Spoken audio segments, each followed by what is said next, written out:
Hello everyone, this is Shadow. Due to copyright restrictions on YouTube, I can't publish many of the audiobooks you love. That's why I've created a special paid service where you can enjoy over 300 high-quality audiobooks from platforms like Webnovel, Pocket FM, Audible, Wuxia, and more. Each novel comes as a one-time purchase, no subscriptions, no hidden fees. After payment, you'll receive full access via Telegram, along with all future updates for that novel. You'll find a wide selection of your favorite genres and titles, always in premium audio quality. Check the full list of available novels in the description. DM me now to get your favorite stories in audiobook form and start listening today.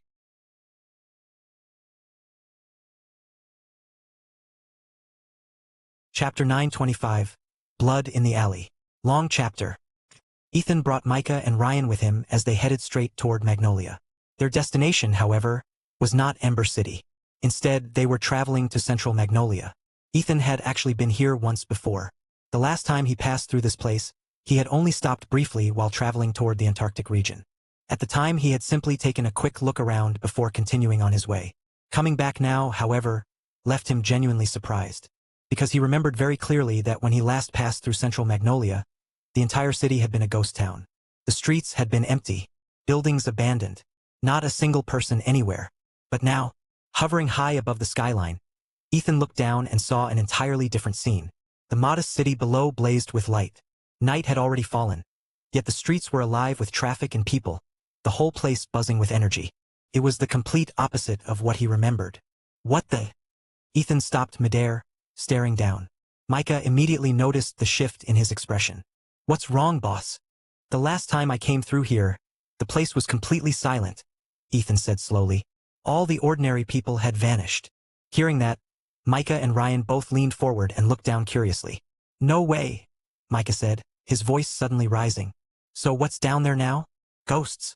Ryan frowned slightly as he studied the city. Yeah. Boss, are you sure you remember it right? A city this size has millions of people. They don't just disappear and then reappear like nothing happened. He shook his head. Evacuating a place like this would take forever, and something on that scale would definitely make national news. The government would have to mobilize everything. Ethan understood that perfectly well, but he was absolutely certain. Central Magnolia had once been a dead city. Back then he had not landed to investigate closely, but he had swept the area with his senses while passing overhead. There had been nothing, not a single living presence, not even stray cats or dogs. Yet strangely, there had also been no corpses. No signs of violence or struggle either. At the time, Ethan had assumed the city had been evacuated in an orderly fashion. Perhaps the government had stepped in and relocated the entire population. Or perhaps, the Divine Sea Temple had gone mad and slaughtered everyone. Between the two possibilities, Ethan preferred the first explanation. After all, his senses had not detected any traces of death. Let's go down and take a look, he decided. Rather than heading straight for the obvious energy sphere located near the city center, Ethan wanted to understand what had happened here first. Once they reached the ground, the three of them blended into the evening crowds and walked along the busy streets like ordinary pedestrians. So, where are we going? Micah asked. He looked around with wide eyes, staring openly at the cars rolling past on the road. To him, the metal machines looked fascinating. Everything here was new. Ethan had brought him to Earth only recently, and from the moment he arrived he had been placed inside the Whitmore family's hidden territory. After that, one crisis followed another. Micah, an alien who had never properly explored Earth, had barely seen anything of this world. Naturally, the modern city amazed him. Ethan himself was not entirely sure where to go either. He had been away from ordinary society for so long that even this environment felt slightly unfamiliar. Just then, loud voices drifted out from a nearby alley. The noise was lively and chaotic. Ethan glanced over and his eyes immediately brightened. Come on, he said with a grin. Let's grab some barbecue. The alley was packed with people. It was an entire barbecue street. Barbecue was practically magical food in Ethan's eyes. He loved it. Barbecue. Micah peeked down the alley and frowned. Isn't this just meat? Markham grills for us all the time. Honestly, his setup has way better atmosphere than this. This place is just smoke and noise. He clearly had no interest. Ethan ignored him completely and walked straight into the alley. Ryan chuckled and patted Micah on the shoulder. You don't get it. Barbecue need this kind of atmosphere. Grinning, he followed Ethan inside. Micah still did not understand, but he shrugged and trailed after them anyway. The moment they stepped into the alley, the place was loud, crowded, and alive. The smell of grilled meat and spices filled the air, drifting between rows of tables. For a brief moment, Ethan felt strangely nostalgic. How long had it been since he had experienced an atmosphere like this? He walked slowly down the alley, scanning the different stalls, before choosing the busiest barbecue shop and stepping inside. Most of the tables indoors were empty, but outside every single seat was packed with customers. Only one table remained free inside. The staff were far too busy to properly greet anyone. A waiter rushed past carrying a tray full of food, then noticed Ethan and the others standing at the entrance. "Only one table left," he shouted while passing by. "Outside's full. If you're staying, you'll have to sit here." Then he hurried out again. It was a summer night, after all. Most customers preferred sitting outside at the simple plastic tables along the alley. "This works," Ethan said. He did not mind. Busy barbecue spots were always like this. When the staff were too swamped to greet customers, it usually meant the food was good. The three of them sat down. A moment later the waiter rushed back, dropped a menu and a small notepad onto the table, then pointed at the paper before running off again. The meaning was obvious. "Write your order yourself." Ethan grabbed the pen and began scribbling quickly. He ordered a little of everything, not even bothering to check whether the three of them could actually finish it all. When he finished, he pushed the notepad toward Micah and Ryan. Both of them shook their heads. Nothing to add. Ethan waved the waiter over. The man grabbed the notepad and disappeared again. Meanwhile, Ethan quietly extended his senses. Places like this were perfect for gathering information. He did not need to ask questions, all he had to do was listen. People talked freely in places like barbecue streets. Conversations bounced from table to table, most of them filled with bragging or nonsense. At first, nothing useful reached his ears, but Ethan was not in a hurry. He waited. More than half an hour passed while the three of them chatted idly. Eventually the food finally arrived. "All right," Ethan said as he grabbed a piece. "Dig in." Truthfully, he had never expected to learn anything important here. It was just a convenient side activity. So far he had heard nothing of value. Just as Ethan lifted his first lamb piece toward his mouth, a man staggered through the entrance. At first Ethan barely noticed him. Probably just another customer coming in from outside. The man glanced toward the table next to Ethan's. His gaze lingered. He was sizing someone up. Ethan followed his line of sight and saw a short-haired girl sitting at the next table. Her hair was cut just below her ears, and she wore a simple white t-shirt that gave her a clean, sharp look. She was quite pretty. By ordinary standards, she would definitely be considered attractive. It was only natural that men might glance at her. The girl looked up briefly, noticed the man staring, then calmly returned to her conversation with her friends. The man swayed as he walked deeper into the restaurant, muttering something under his breath. Drunk people always slurred their words, but no one paid attention. The alley was loud enough that nobody heard him, except Ethan. Ethan's expression changed slightly. He glanced toward the man's back. "What's wrong, boss?" Ryan asked quietly. Ethan frowned for a moment, then shook his head. "Nothing." He bit into his food, but the word nothing was sent directly into Micah and Ryan's minds through telepathy. Both of them immediately froze. They understood at once that this was definitely not nothing. Otherwise Ethan would not have bothered using telepathy. The two of them continued eating casually while secretly keeping an eye on the drunken man.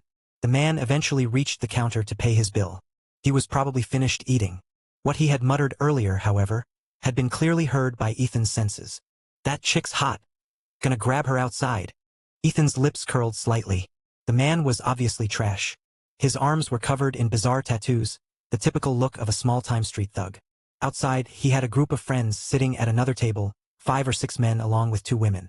When Ryan had asked what was wrong earlier, Ethan had said nothing because he had sensed something else about the girl. Something unusual, and she hid it well. But not well enough to escape Ethan's perception. A faint smile appeared in his mind. The best hunters often disguise themselves as prey. After paying, the drunken man staggered toward the exit. As he passed Ethan's table, he glanced at him briefly. Ethan pretended not to notice. The man's attention returned to the girl, who was sitting with her back to him. Then he suddenly reached out. Ethan immediately understood his intention, yet he did not move.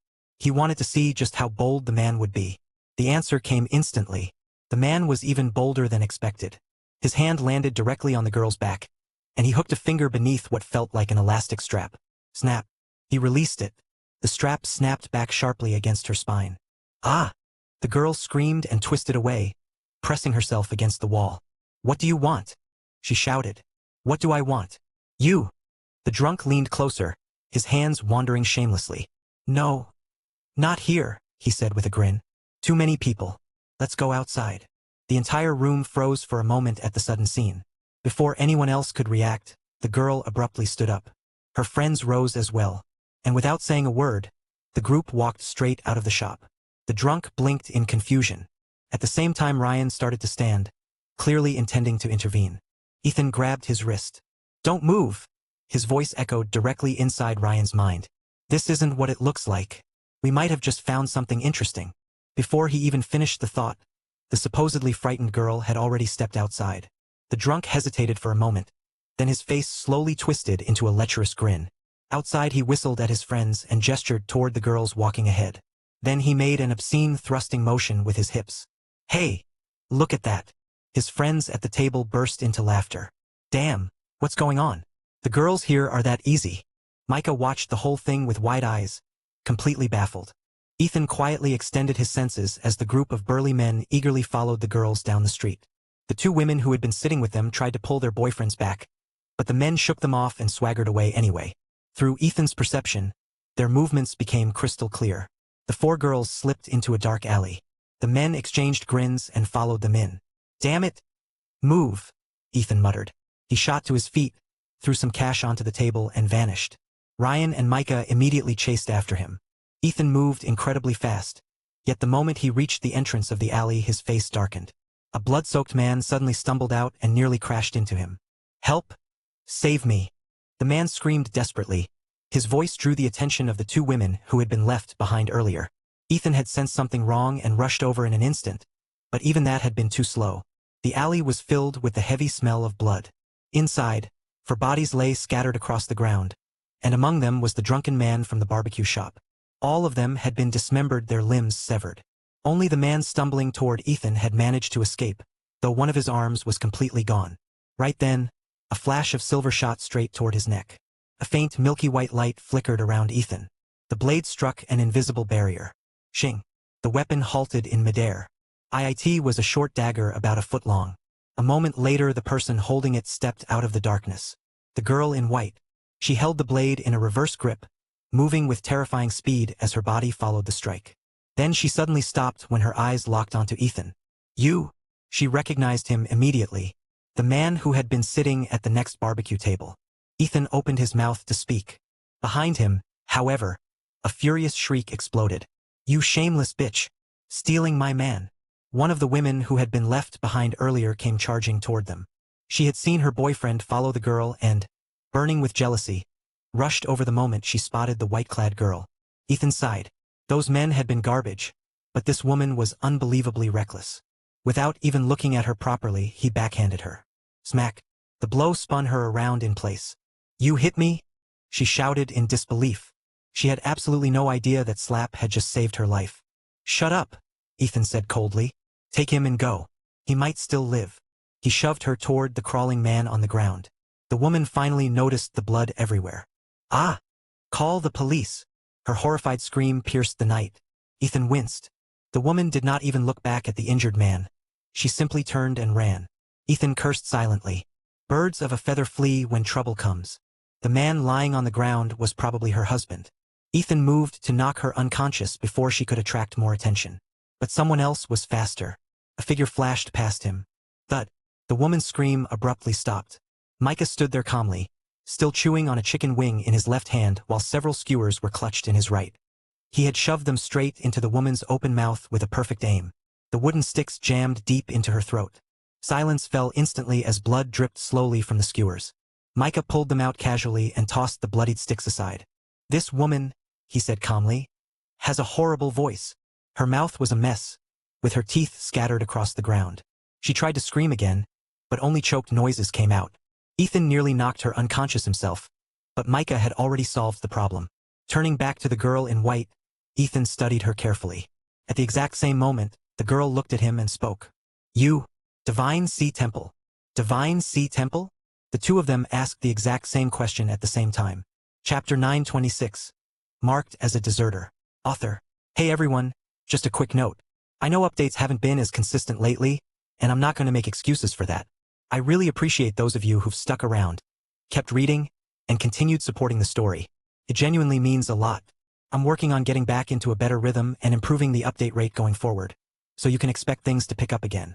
Also, if you've been enjoying this series, I highly recommend checking out my other books, especially the latest one. I put a lot into it, and I truly believe it's something you won't regret giving a shot. Thanks again for sticking with me. Ethan heard her repeat the exact same question, word for word, and it stirred something uneasy in his mind. Could it be that she wasn't with the Divine Sea Temple after all? The thought flickered briefly, but he kept his expression neutral, giving nothing away. She could easily be pretending, or perhaps she was probing him, trying to figure out whether he stood on her side. You're not with the Divine Sea Temple. The words slipped out before he had fully decided how to respond. He had been weighing his options, whether to play along and gather information or simply take them down where they stood. But the moment passed too quickly. The woman, who had been tense and alert just moments ago, suddenly relaxed. Huh. Ethan frowned, caught off guard. He was about to press her, but she spoke again before he could get a word in. You just got here, didn't you? Who the hell are you people? Ethan asked at last, genuine curiosity creeping into his voice. Never mind who we are. Just leave. Get out of here. If you still can. The prettiest of the group slid her knife back into its sheath, her tone tight with urgency. It wasn't just a warning, though. That last part lingered in the air, heavy with implication. If you still can. Why? Is something here planning to keep us against our will? Ethan's brows drew together. He could tell she knew more than she was letting on, and whatever it was, he needed to hear it. So Central Magnolia really did have something seriously wrong going on beneath the surface. Yeah. The girl hesitated when she saw he wasn't moving. Behind her, the other three women stepped forward. Ethan had been watching them the entire time through his soul sense, and what they were doing hadn't escaped his notice. Those thugs earlier had been scum, no doubt about it, but they were still human. Ethan had assumed the women would rough them up, maybe teach them a brutal lesson. Instead, they killed them, without hesitation or warning. That was why Ethan had reacted a step too late. He hadn't expected them to move that fast, that decisively. In the end, he had only managed to save one. The girl before him had chased after the man, but the remaining three hadn't followed. Instead, they had turned their attention to the corpses. At first, Ethan thought they were checking for something simple. Then he noticed the way they worked, careful, deliberate, almost clinical. For a brief, uncomfortable moment, a ridiculous thought crossed his mind. No way they were that twisted, right? But then they began dissecting the bodies. Methodically and silently. Eventually, one of them found something. She leaned in quickly, a pair of tweezers in hand, and pinched at something invisible. The three exchanged glances, their expressions lighting up with unmistakable excitement. Ethan froze. He could clearly see the tweezers gripping something, but through his soul sense, there was nothing there at all. His expression tightened. Again. This wasn't the first time his soul sense had failed him, and it was starting to wear on him. Fiona, I found it. It's really there. The girl hurried over, holding the tweezers out. This time, Ethan could see it clearly with his own eyes. A tiny black speck, no larger than a mung bean, wriggling and pulsing as if trying to escape. His heart skipped. Fiona glanced at it, her expression calm, almost unsurprised, unlike the others. So our guess was right. Everyone here has been infected with these parasites. Ethan heard her, but the words barely registered at first. His chest tightened as he stared at the squirming thing. This is what happens when you absorb the energy here. The parasites grow inside you. Fiona spoke patiently, assuming he was asking for an explanation, but Ethan wasn't reacting to her words. He was staring. The thing trapped in those tweezers carried the exact same energy signature as the black particles he had sensed in the energy spheres before. Not only that, it looked disturbingly similar to the swarming shapes he had seen in the footage Shatterstar had shown him, like a larval form of something far worse. Parasite. The name fit too well. It looked like some kind of insect, but in Shatterstar's footage, those black entities had been cloaked in dark mist, their true forms obscured. Ethan had always suspected they were alive, something sentient rather than mere energy. A possibility began to form, cold and unsettling. Could this be how the Void Realm invaded other worlds? Shatterstar had told him about the first universe, how black mist had erupted across it without warning, attacking and possessing everything in its path. Ethan had assumed it was a direct invasion, that the Void Realm had simply broken through using whatever contaminants Shatterstar mentioned. But now, maybe it hadn't been sudden at all. Maybe the first universe had simply been too vast for anyone to notice what was happening on a single planet at first. An energy surge like the one on Earth. Strange spheres appearing, releasing energy from the Void Realm. People absorb that energy and the parasites grow. And when they mature, that nightmare begins. Ethan's thoughts raced, the pieces falling into place in a way that felt disturbingly logical. Shatterstar had described the black mist as if it had appeared overnight, like an army materializing out of nowhere, but that had never made sense. Even someone like Ethan, who wasn't particularly scholarly, knew how resilient the barriers of a universe were. If the Void Realm could simply smash through them, there would be no need for subtlety, no need for infiltration.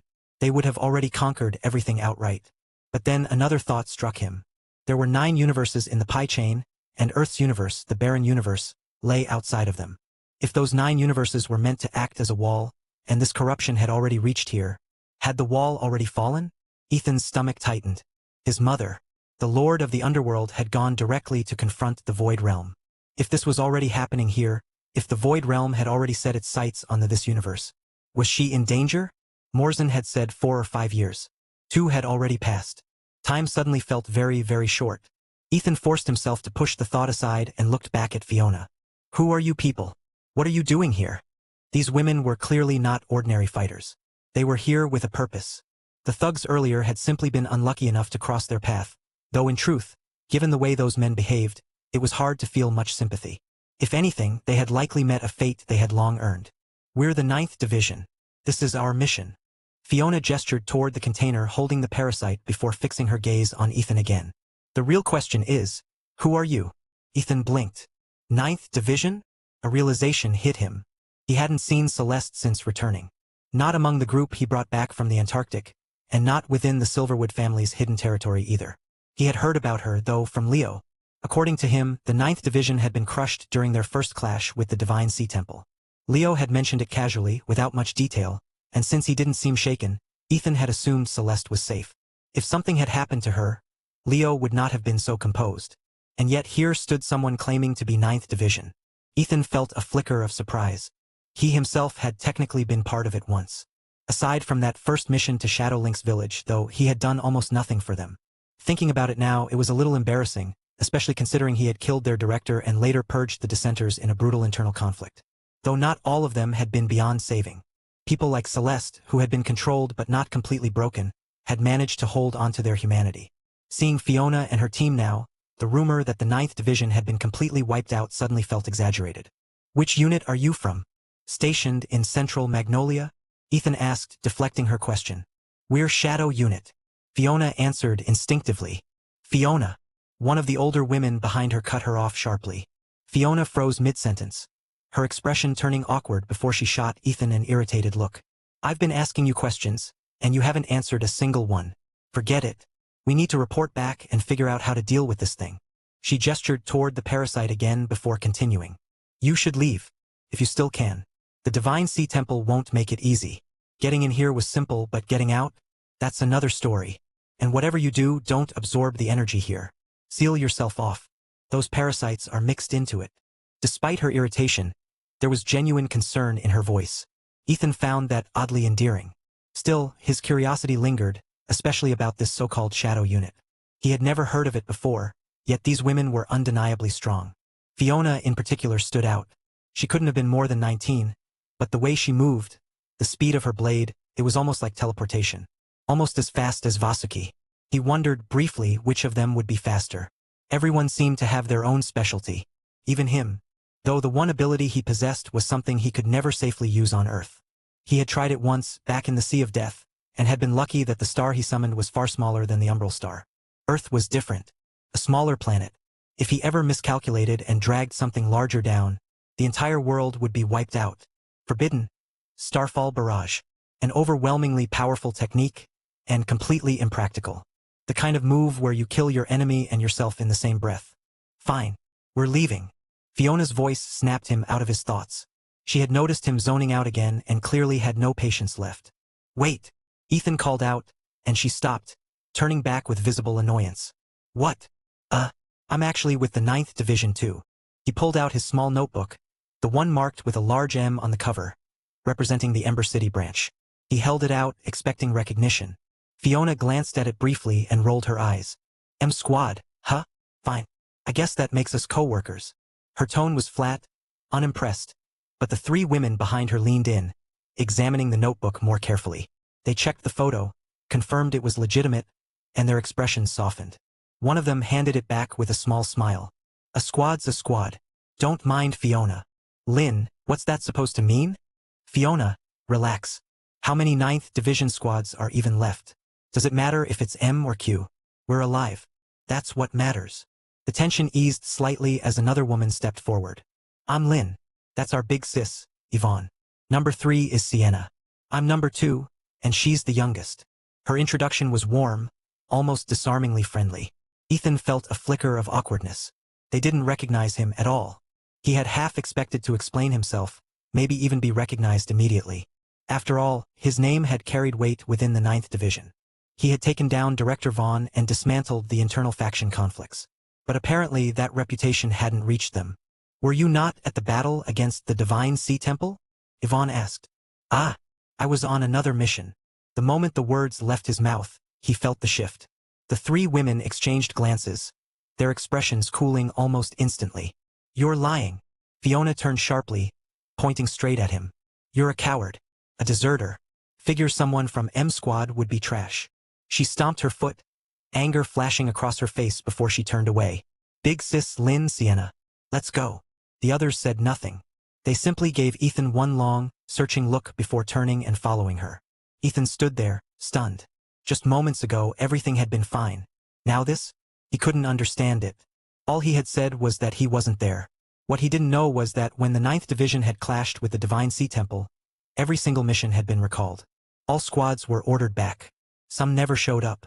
No one knew why, and there had been no time to investigate. The crisis had escalated too quickly, and the Divine Sea Temple had proven far stronger than anyone expected. In a single clash, the 9th Division had been nearly wiped out. The few who survived had drawn their own conclusion.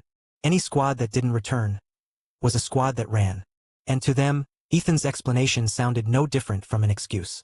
Chapter 927, Loops at Night. Ethan stood there, staring blankly as the 4 women walked away, their figures gradually disappearing into the distance.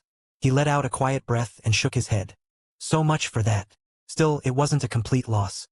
He had already learned enough to piece together the basics, and that alone was more valuable than anything they might have told him. Now that he knew where this thing likely came from, the next step was obvious. He needed to figure out how to destroy it before it fully matured. The fact that the 9th Division had already started targeting civilians told him everything he needed to know.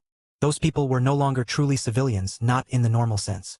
Once that energy infected someone, there was probably no turning back. Otherwise, an organization like the 9th Division, which was built around protecting ordinary people, would never resort to killing them so decisively, executing them without hesitation or remorse. They must have reached a point where there was simply no other option left. Even so, Ethan refused to accept that there was absolutely no way to counter it. He would let them continue their research if they wanted, but he would find his own solution. Because if they failed, Central Magnolia had millions of people. If those parasites matured into their adult forms, that meant millions of controlled hosts, and from what he had seen in Shatterstar's footage, those adult forms were not something normal humans could stand against. It wouldn't stop at millions either. The spread would be exponential. Millions would become tens of millions in no time at all. By then, Earth wouldn't need an external invasion. It would collapse from within. Let's move, Ethan said at last, turning away. Where to? Micah asked. To do what we came here for. Ethan's gaze drifted toward the city center, where the massive projection of the energy sphere loomed in the distance. From where they stood, it looked real enough, but he knew better. That was just an illusion, a visual anchor. The true source of the energy leak was hidden somewhere deeper, impossible to pinpoint from here. That was where Micah and Ryan came in. If anyone could trace the origin of this energy using formations, it would be them. Ethan was almost certain now that what they were dealing with was some kind of array. There was no other explanation for the Divine Sea Temple's presence here. They must have set up a formation that linked the space to the Void Realm, allowing its energy to seep through. And mixed within that energy were those things Fiona had called parasites. Though Ethan wasn't entirely convinced that was the right term. Shatterstar had referred to it as a contaminants, which sounded less like a living organism and more like a form of corruption. In the end, the distinction didn't matter. His priority was simple: shut this place down. He needed to wipe the Divine Sea Temple out of the US completely. Even so, he didn't rush toward the center. Instead, he walked at a relaxed pace, blending into the surroundings like any ordinary passerby out for a late-night stroll. Step by step, he drifted closer to the energy sphere, as if he had nowhere in particular to be. As he walked, he extended his soul sense, carefully observing everyone within range. At first glance, everything seemed normal. People moved about, chatted, laughed, went about their lives without a hint of anything unusual. And yet, that normalcy was exactly what felt wrong. He couldn't quite explain it, but something beneath the surface didn't sit right with him. The presence of the shadow unit alone was enough to confirm that something serious was happening here. Then there was another issue that had been bothering him since earlier. The last time he had been here, when he scanned the entire region from above using his soul sense while riding on Shatterstar, he had detected nothing. No human presence. Not even insects. And yet now the place was filled with people. The contradiction had been gnawing at him ever since. "Hey, doesn't this feel off?" Ryan said suddenly, glancing around. "Shouldn't these people be playing Ethereal right now? Why is everyone outside this late?" They were passing through another residential area, and the streets were crowded. People stood in groups, chatting casually.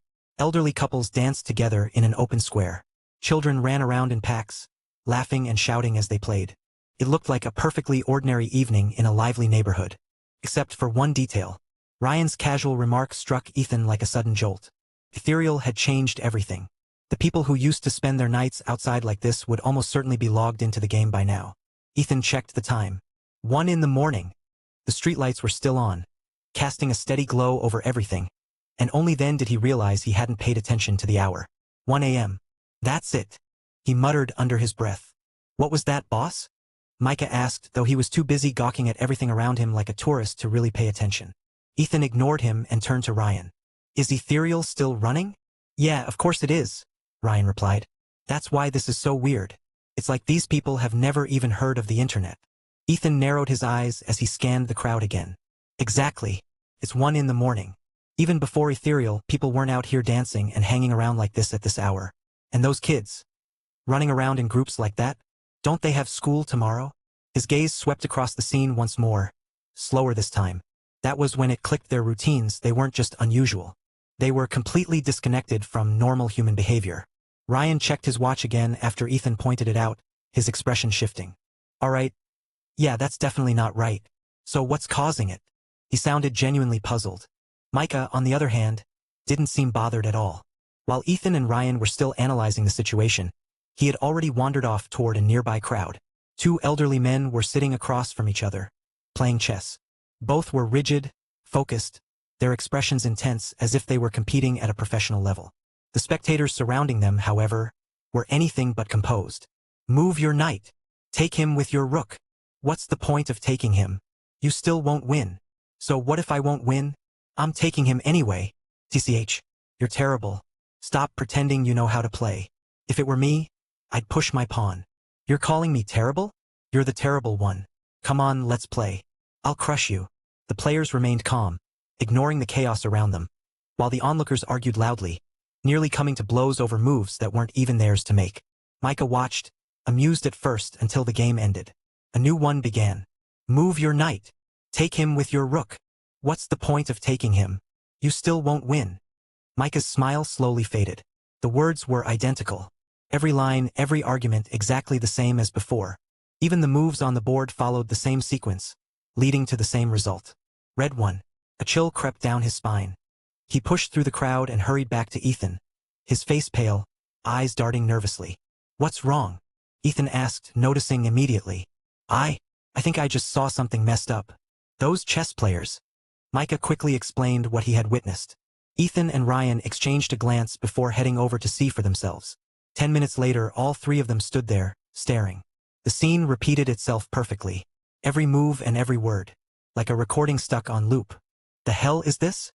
Even Ethan felt a chill run through him. At this point, the people around them might as well have been NPCs. The chess game reset over and over again. The dancers repeated the same routine with every song. The children ran in identical patterns, chasing the same invisible goals. Normal logic no longer applied. Then, without warning, the sky flickered slightly. 2 in the morning. The streetlights shut off all at once. The sky began to brighten faintly, even though sunrise was still hours away in the summer season. It was subtle, like an automated system reacting ahead of time, adjusting lighting to conserve power. And at that exact moment, everything changed. Every single person stopped what they were doing. The laughter, the movement, the noise, all of it ceased at once, as if someone had flipped a switch. Then, just as naturally, they began to leave. In small groups of 2 or 3, they walked away, chatting casually, completely unaware that they had just been repeating the same actions over and over again. like NPCs who didn't know they were NPCs. Follow that guy, Ethan said quietly, selecting a target. A homeless man. Filthy, disheveled. Someone who had been rummaging through trash bins all night. At first, Ethan hadn't paid much attention to him. But now that the looping behavior was obvious, he realized the man had been checking the same bins repeatedly, even though he had already gone through them minutes before. Now, as the crowd dispersed in an almost coordinated manner, Ethan couldn't exactly follow random people into their homes. But the homeless man, he would have somewhere to go. Sure enough, the man headed toward an old park, the kind that had long since fallen into disuse. There were no attractions, no ponds, just scattered trees and a few worn-down houses. The man walked straight into one of them, surrounded by piles of collected junk, bottles and scrap he had likely gathered for recycling. Inside, there was a broken sofa bed. He approached it and fell backward onto it, but not in a normal way. He didn't sit, didn't even adjust himself. He simply collapsed flat onto it, stiff and unnatural, like a puppet with its strings cut. Then he lay still and his breathing steadied almost instantly. To an outside observer, it might have looked like he had simply fallen asleep. But to Ethan, something was very wrong. The moment the man closed his eyes, his presence vanished from Ethan's soul sense completely. It was as if he had merged with the sofa itself. No life signs, nothing. The hell? Ethan muttered. What's wrong, boss? Ryan and Micah asked at the same time. I get it now, Ethan said slowly, his voice low. This explains everything. When I scanned this place from above before, it was daytime. Everyone would have been asleep. He paused briefly, letting the realization settle. And when they sleep, their life signatures sync with those parasites Fiona's team found. And those things, my soul sense can't detect them at all. Everything finally made sense. Night-active parasites, Ryan murmured, frowning. Ethan nodded. Ryan wasn't just a mystic arts practitioner. He had studied a wide range of obscure knowledge growing up, and while Ethan had never seen him work with parasites directly, he trusted his instincts. Do things like this exist back home? Ethan asked. Not that I've seen in any of Master's collections, Ryan replied with a shrug. Ethan nodded once and let the matter drop. All right, let's find somewhere to stay. Ryan and Micah both blinked in surprise. Stay? Yeah, Ethan said firmly. I want to observe what happens tonight, and I also need to check in with Uncle Jed's team, see if they're running into the same thing. Fair enough, Ryan agreed. Ethan's thoughts continued to turn as they moved. Central Magnolia was supposedly the place where the U.S. First Energy Sphere had appeared. He had a strong feeling that this location was far more important than it seemed. The appearance of those spheres was clearly tied to what he had done in Ethereal, as if something had been set into motion behind the scenes. He had secured the 4 major fortresses around Harmony City, triggering the energy pool system. And that system, it was somehow connected to the real world.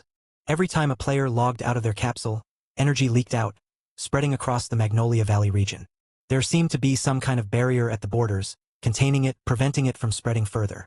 As a result, the energy continued to accumulate within the region, including the coastal areas. Once it reached a certain threshold, the Divine Sea Temple appeared. They couldn't operate on land without sufficient energy, but deep underwater, in places humans couldn't reach, the energy was abundant.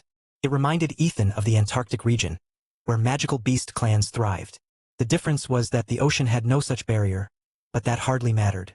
Humanity still couldn't fully explore its depths, not even with modern technology. Sometimes Ethan found it strange. Humans couldn't even fully explore their own oceans, yet they were already dreaming of conquering space.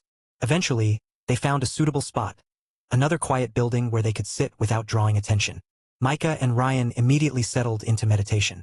Ethan, meanwhile, reached out to Uncle Jed. He explained everything he had discovered.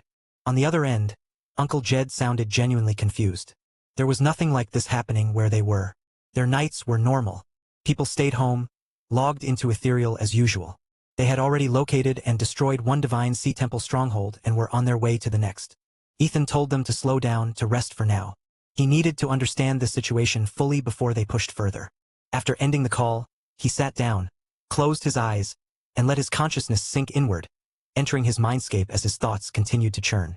Chapter 928. Angel Above the City.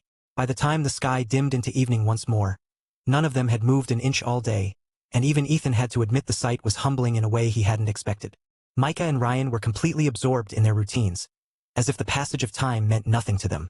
From sunrise to dusk, they hadn't so much as stretched. In the morning, both of them sat cross-legged in deep meditation, their breathing slow and even, their expressions calm to the point of detachment. By the afternoon, They had shifted seamlessly into studying formations, speaking in low, focused tones as they debated theory and refined their understanding. Ethan, sitting off to the side, felt like a dog watching television, aware that something important was happening but completely unable to grasp any of it. Still, he didn't waste the time. His soul sense spread outward in a steady, controlled radius, while his eyes remained fixed on the homeless man lying nearby. The man's breathing was steady, perfectly normal, giving no indication that anything was unusual. Except for one thing. Every so often, there would be a faint twitch beneath the man's skin, so subtle that it was almost imperceptible. Ethan narrowed his focus, trying to catch it clearly, but the movements were fleeting and easy to miss. Over the course of the entire day, it only happened 3 times. On the third twitch, Ethan finally caught it cleanly, and what he noticed made his eyes narrow slightly. Each time the man's muscles twitched, his energy signature rose ever so slightly, a tiny increase that would have gone unnoticed if Ethan hadn't been watching so closely. It was faint enough that Ethan couldn't properly measure it with just his senses, and even with soul sense fully active, the man himself remained completely invisible to it, as if he existed outside its range entirely. It was like looking at someone wrapped in permanent concealment. Then night fell completely, and just as the last traces of light vanished from the sky, the homeless man's eyes snapped open. Ethan flinched despite himself. He had been staring directly at the man when it happened, and for a split second what he saw made his heart skip. The man's eyes were pitch black, with no whites and no pupils, like 2 empty voids staring back at him. The moment lasted no longer than a blink. The man blinked, and everything returned to normal as if nothing had happened. "Who the hell are you?" the man demanded, his voice sharp with alarm as he jerked upright. "What are you doing in my house?" Ethan glanced down at himself, then at the broken stool he had dragged right up to the bedside for a better view, and smiled as if nothing were out of place. "Your house," he repeated lightly, then gestured around them. "We're just passing through. Saw the place and figured it looked comfortable enough to rest for a bit." The man frowned, clearly confused, and glanced around the shabby building that barely qualified as shelter. It might have been livable in summer, but in winter it would have been a death trap. Ethan watched his reaction closely, studying every subtle movement. The man behaved completely normally, with none of the stiffness or repetition Ethan had expected. It threw him off slightly. Up until now, he had assumed the people here were little more than puppets, following predetermined patterns, but this felt different. This felt like a real person. "All right," Ethan said after a moment, standing up casually. "We'll head out." "Wait," the man said quickly. Ethan turned back, raising an eyebrow. He had already been planning to leave some money behind out of habit, but the interruption caught him off guard.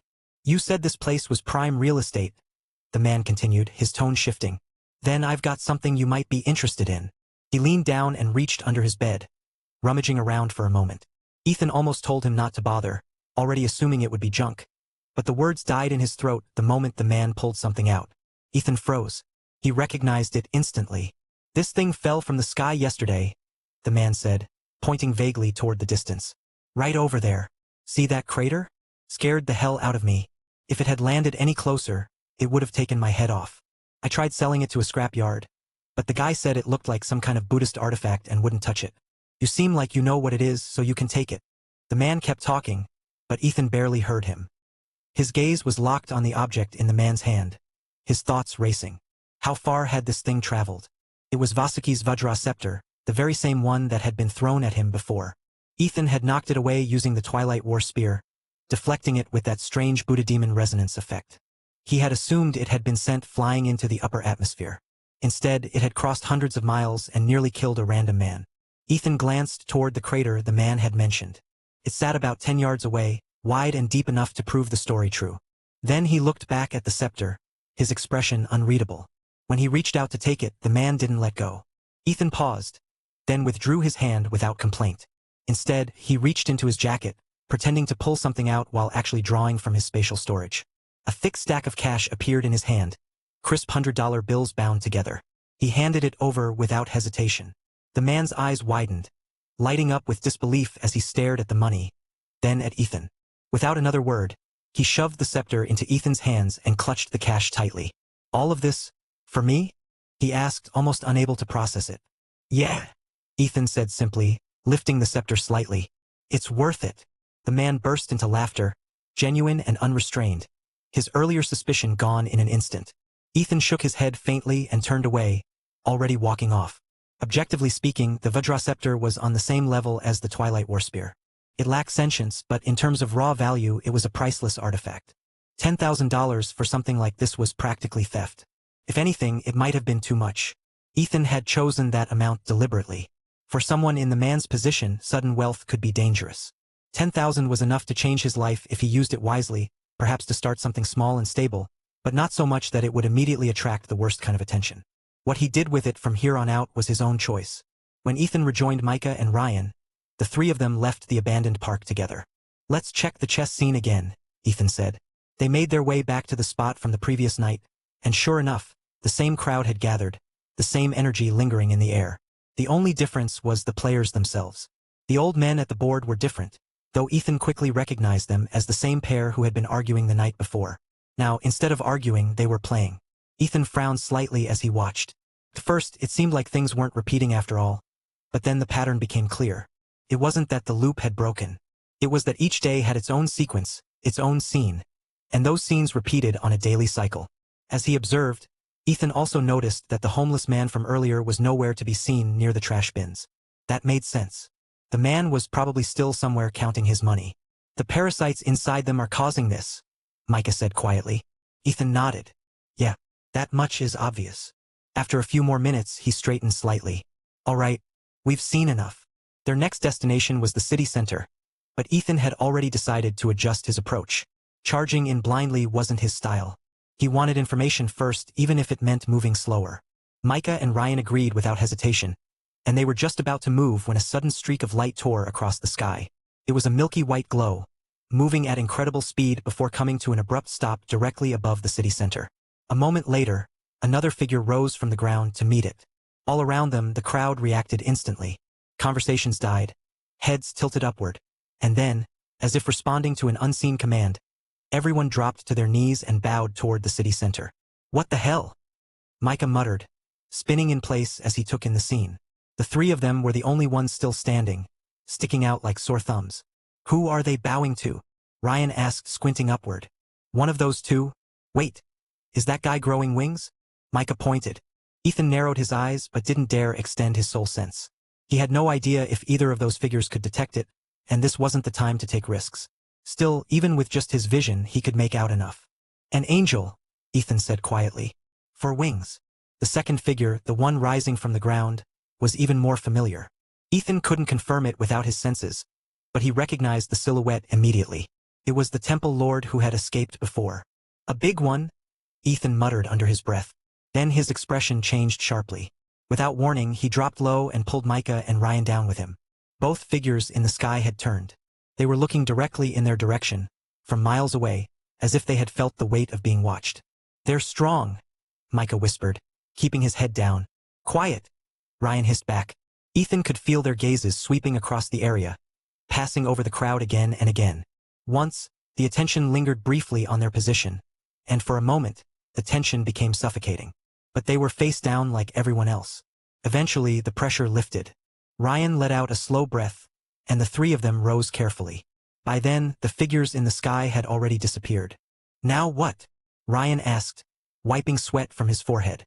Micah, despite being stronger, looked just as tense, his skin prickling with unease. "You two stay here or pull back," Ethan said after a moment. "I'm going in alone." He had already made up his mind. This was dangerous territory, and both Micah and Ryan would only be liabilities at this level. "All right," Micah said without argument. "We'll pull back. Want me to contact Uncle Jed?" "Tell them to speed things up," Ethan replied, his gaze still fixed on the distant city center. "Hit as many strongholds as they can. That angel meeting with the temple, I think it's about us."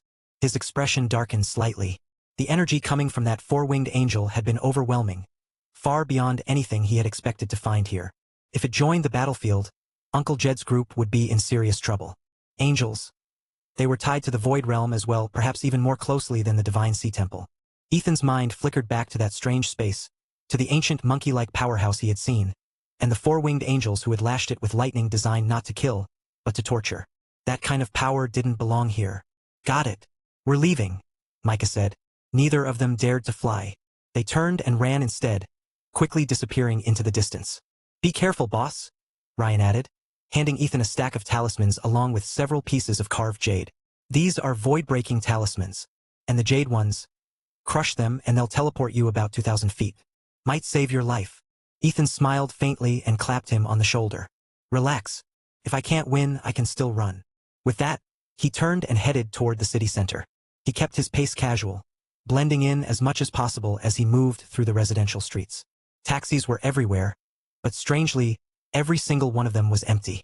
He flagged one down and gave the driver an address. The man stared at him like he had just said something insane. No, the driver muttered, shaking his head violently before slamming his foot on the gas and speeding off. Ethan blinked in disbelief. Refusing a fare? Under normal circumstances, he would have reported the guy on the spot. But this wasn't normal. Using his true speed wasn't an option either, so he glanced around and quickly spotted an alternative. A motorcycle sat parked at the curb, its engine still running. The rider, along with a girl in a leather jacket, had just stepped into a nearby convenience store.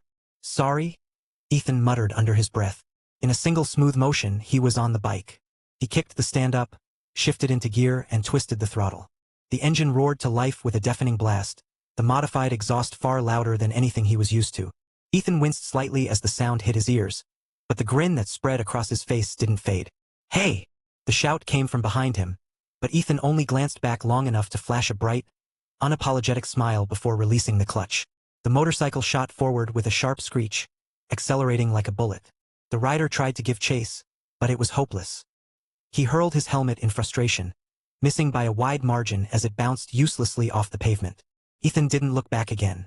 Wind tore past his ears as the speed climbed higher and higher, the roar of the engine fading beneath the rush of air. Buildings blurred into streaks of color, and even though the speed was nothing compared to what he could achieve on his own, the raw sensation of it was intoxicating. He twisted the throttle further. The first speedometer maxed out almost instantly, and then the second one took over, climbing rapidly past 300, then 350, then 400. For a normal person, this kind of speed would have been lethal. For Ethan, it barely registered. And yet, weaving through traffic, cutting between cars with precision and control, the experience was completely different from flying. It was grounded, immediate, and far more thrilling than he expected. People heard a rush of air but saw nothing as he passed. Ethan laughed under his breath, fully enjoying himself as he pushed the machine to its limits, already making a mental note to have Fragment build him something like this later. As far as he was concerned, this was far more fun than piloting a mech. Chapter 929. Inside the Divine Sea Temple. Ethan reached the city center at high speed, but the moment he crossed into its boundaries, he felt the difference immediately, like stepping into an entirely separate world layered on top of the same city. There were no ordinary people here. Instead, the area was filled with sprawling villas and pristine streets, the kind of upscale residential district where every house was worth more than most people would earn in 10 lifetimes. All of it sitting right in the heart of the city as if wealth itself had carved out a private kingdom. He slowed, ditched the motorcycle without a second thought, and dropped low as he moved forward. Panther form activated, his presence fading as stealth took hold. Stealth, as Ethan understood it, wasn't true invisibility. It didn't erase you from existence, but it turned you into something that blended so perfectly with your surroundings that you might as well not be there at all. His presence dimmed to nearly nothing, his body subtly adapting to the environment around him, shifting with the light, the air, even the faint humidity, like a living chameleon. He had once wondered, briefly and with some concern, whether he would need to strip naked for it to work properly. But thankfully the technique warped everything about him, clothes included. Otherwise, it would have been an entirely different kind of mission. Keeping low, he crept forward and scanned the villas until one caught his attention. Every other property had visible patrols, members of the Divine Sea Temple stationed around the perimeter, but this one stood out for the opposite reason. It had no guards at all. Bingo! Ethan murmured under his breath. He observed from the cover of nearby foliage, taking his time. If his instincts were right, this had to be where the Temple Lord was staying. The strongest person here wouldn't need guards. Carefully, he edged closer, and soon enough he felt it. Two powerful energy signatures pulsed from within the villa, distinct and unmistakable. The Temple Lord and the four-winged angel. Ethan pressed himself against the outer wall, placing his palm flat against the surface as he began to climb. He moved slowly, deliberately, every motion controlled. This wasn't an opponent he could afford to underestimate. One mistake here and there wouldn't be a second chance. Normally, Ethan wasn't this cautious. His usual approach was far more direct. Kick the door in, deal with whatever came next, and figure out the consequences later. That had always been his style. But the sudden appearance of that angel had changed things. He needed answers first. Reaching the second-floor window, he avoided using his soul sense entirely. It was too risky.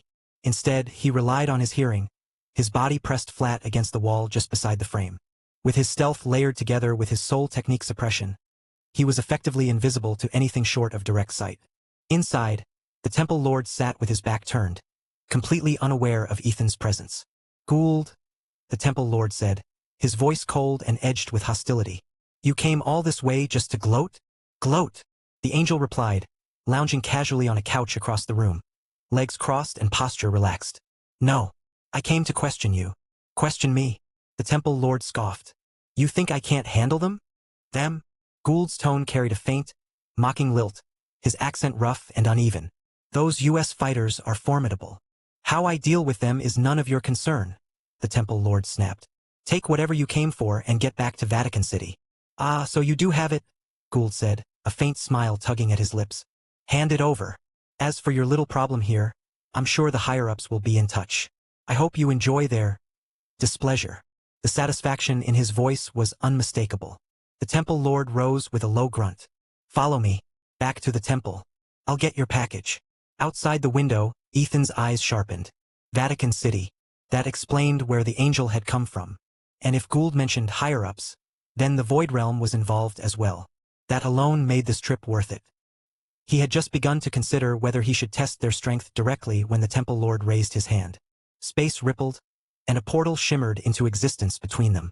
Ethan hesitated for a fraction of a second as both figures stepped through and vanished. Gone? No, not gone. The angel had come to retrieve something. They would be back. Ambush them when they return, or follow now? The decision flashed through his mind, quick and sharp. Ethan moved. He vaulted silently through the window and landed inside, his gaze immediately locking onto the waist-high portal still hovering in place. After a brief pause, he took a steady breath and stepped through. If he could infiltrate the Divine Sea Temple itself and dismantle it from within, it would save him a lot of trouble later. That was the logic. In a vast, unfamiliar hall, two figures stood side by side, facing a crystal orb that floated at the center of the space. Within the orb, Ethan appeared in perfect clarity. His figure shone in real time as he looked around in confusion. "There really was someone," Gould said slowly, his brow furrowing. "Who is he? How did I not sense him outside my barrier?" The Temple Lord let out a short, dismissive snort. "He's strong, but he doesn't know. I've been waiting for him." Gould's confusion deepened. "Who is he?"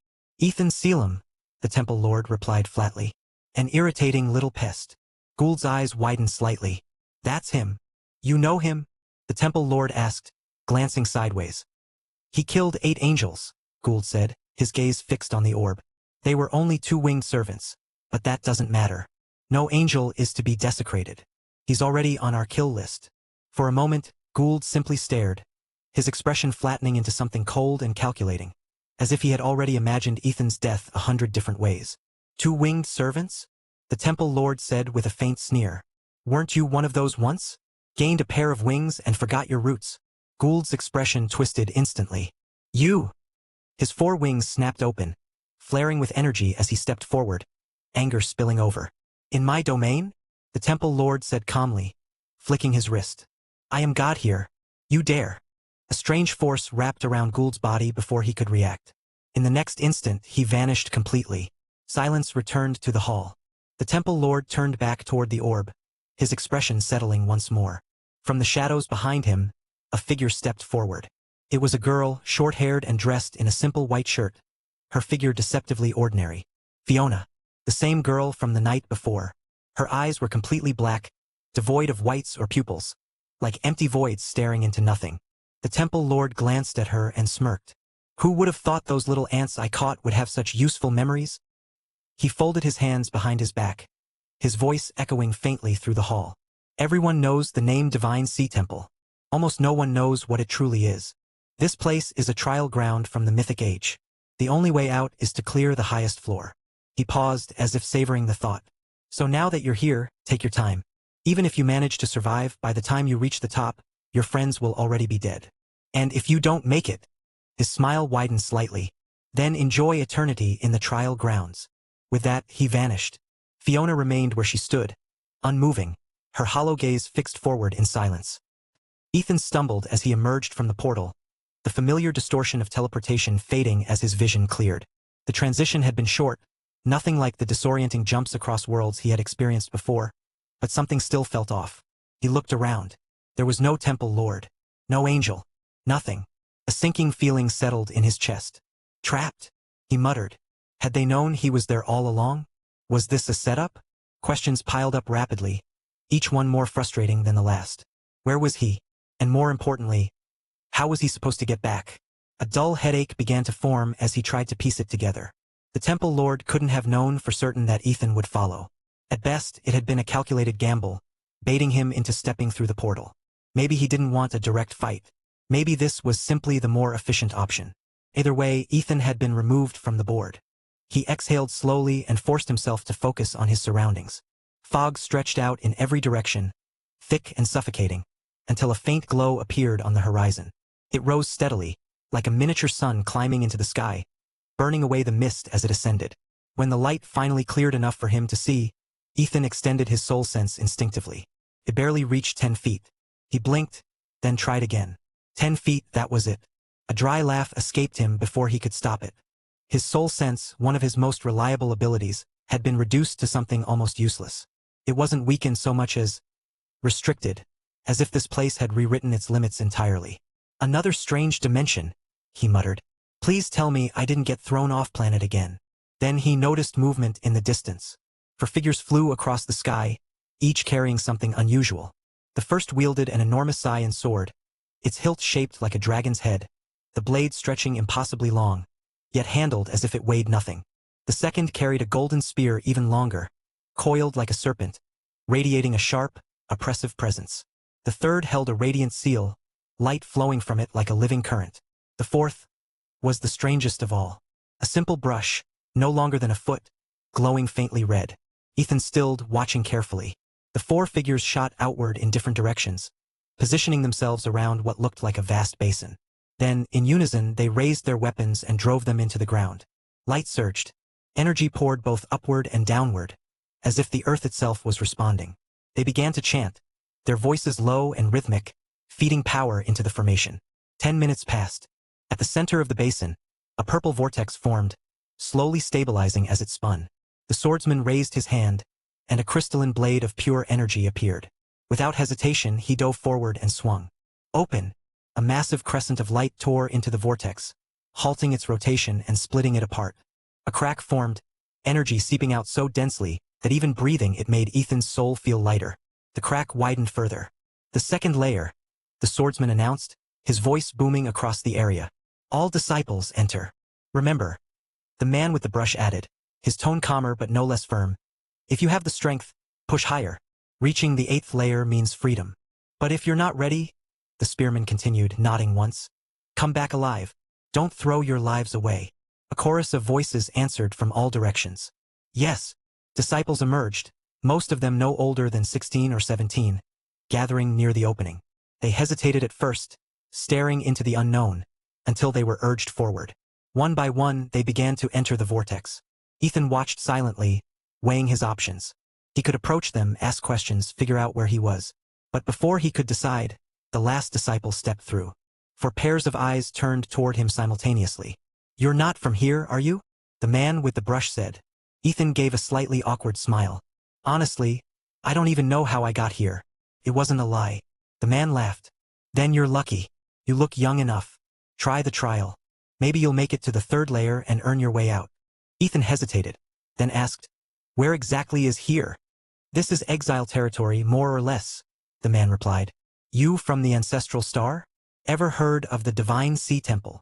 Ethan's eyes sharpened. Divine Sea Temple? Yeah. The Temple Lord sent me here. That's because this place is the Divine Sea Temple, the man said simply. These are the trial grounds from the Mythic Age. What you're standing on now is the 1st layer. Ethan processed that, then gestured slightly. And you? The man smiled faintly. Our ancestors never entered the trial. They stayed behind. This 1st layer became our home. Ethan nodded slowly as the pieces fell into place. He wasn't just near the Divine Sea Temple anymore. He was inside it. And apparently it wasn't empty. Chapter 930. The 2nd layer. Ethan never would have guessed the Divine Sea Temple was basically a glorified obstacle course. He stood there staring at the 4 men, completely at a loss for words, trying to reconcile the grandeur he had imagined with the absurd reality in front of him. "Look, kid, you might as well go in," the spearman said at last, his tone steady but heavy with something that lingered beneath the surface. "That's the only way out. Otherwise you end up like our ancestors, stuck here forever." The last words faded into a bitter quiet, as if even he was tired of hearing them. What? Ethan's brain stalled for a moment, like it had hit a wall it couldn't process. This was bad. Really bad. But even so, he was going in. There wasn't any other choice. If this place really was some kind of trial ground, then there had to be rewards hidden inside, something worth the risk, otherwise no one would bother building something like this in the first place. "Anything I should watch out for?" he asked, forcing himself to focus. The four men exchanged looks, their earlier indifference shifting into something closer to curiosity as they studied him more carefully. It made sense, Ethan realized. It had probably been a very long time since anyone new had appeared here, and an outsider from the ancestral star was bound to draw attention. "The dangers fall into two categories," one of them said. "First, celestial beasts. They hide in the mountains and forests. Second, the natural formations inside the trial grounds." Natural formations. Ethan's attention sharpened immediately. He wasn't an expert, but he knew enough to understand how serious that could be.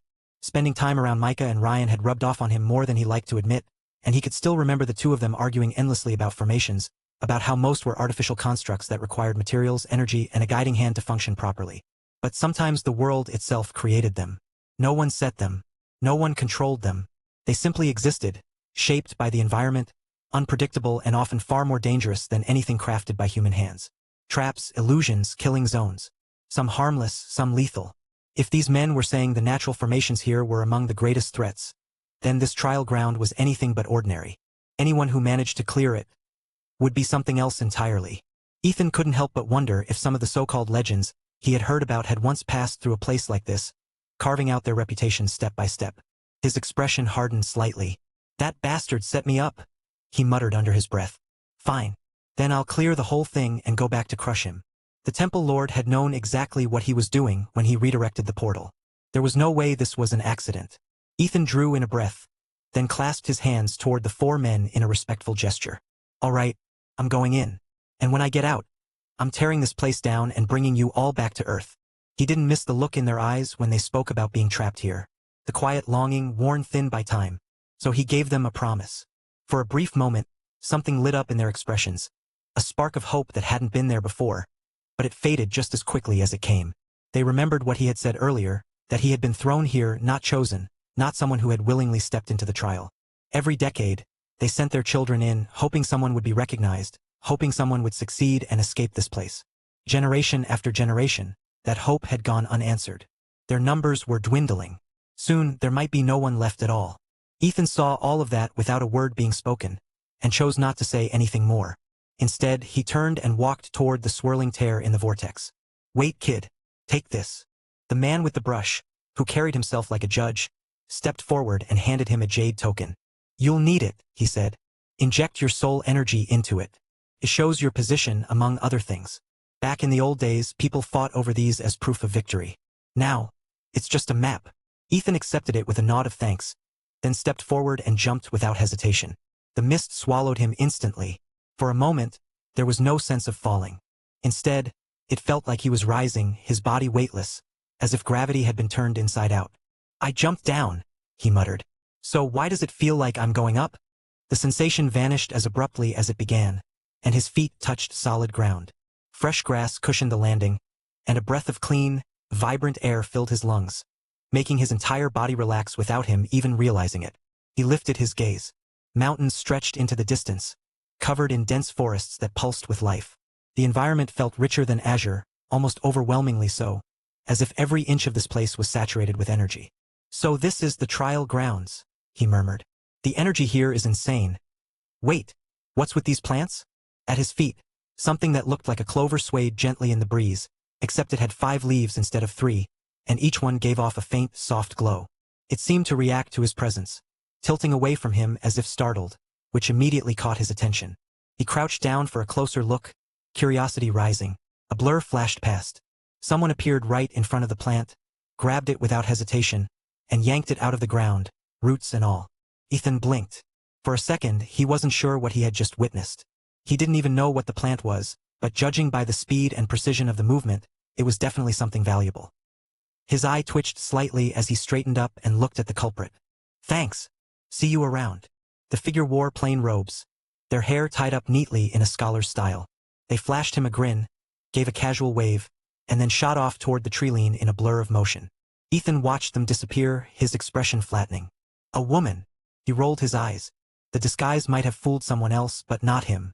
The voice, the posture, the subtle details that didn't quite line up, it was obvious if you knew what to look for. He had seen it before. When Evelyn had dressed up as an old man, she hadn't fooled him for even a second. And this girl's attempt was far less convincing. Amateur, he muttered. Shaking his head, he looked around again before pulling out the jade token. It was time to figure out where he was. The moment his fingers touched it, a soft surge of energy responded. Before he could react, another figure dropped from above and landed directly in front of him. She froze the instant she saw his face. In the next breath, her sword was already drawn and held across her chest, her stance tense and ready. Ethan raised an eyebrow slightly. Another one. This one, however, was different. There was a sharpness to her presence, a controlled strength that suggested real skill. If he had to guess, her strength was somewhere around the limbo rank, which wasn't bad at all. Who are you? She demanded, her eyes locked onto him. I've never seen you before. Her grip tightened on the sword.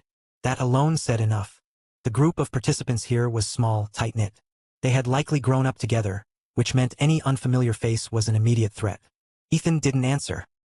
He simply looked at her, calm and unreadable. She opened her mouth to press further. Then the ground exploded beneath his foot. A shockwave rippled outward as he launched himself forward, his body cutting through the air like a missile as he shot toward the distant tree-line. What? Her eyes widened in disbelief. That speed. And that physique.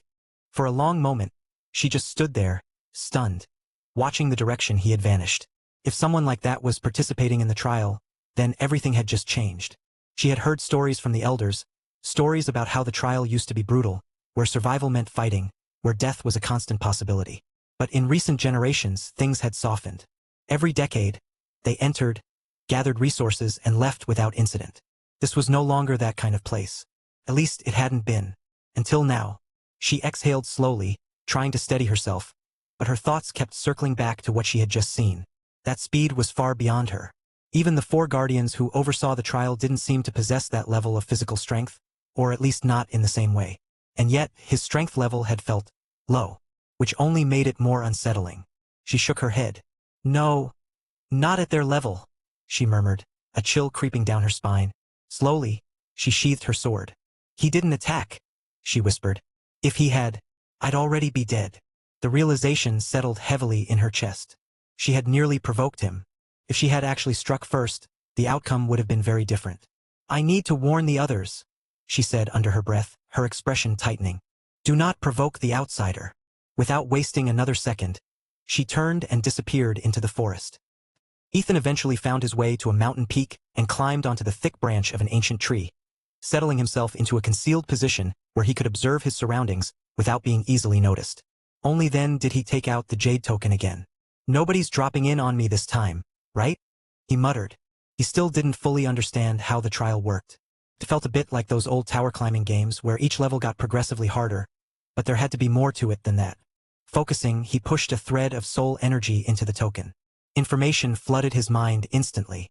Maps, records of celestial beasts, descriptions of herbs and plants, all of it compressed into a massive stream of knowledge that unpacked itself piece by piece. He skimmed through it quickly, pausing only briefly when he spotted the glowing plant from earlier. 5-leaf clover. The name was almost disappointingly simple. He moved on without lingering. What he needed right now was the map. Comparing the terrain around him with what appeared in his mind, he quickly pinpointed his location.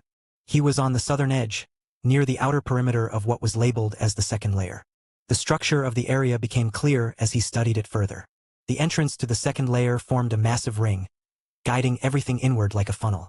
At the very center was a marked point labeled, third layer entrance. Ethan let out a quiet breath. Yeah, it really is a tower climb.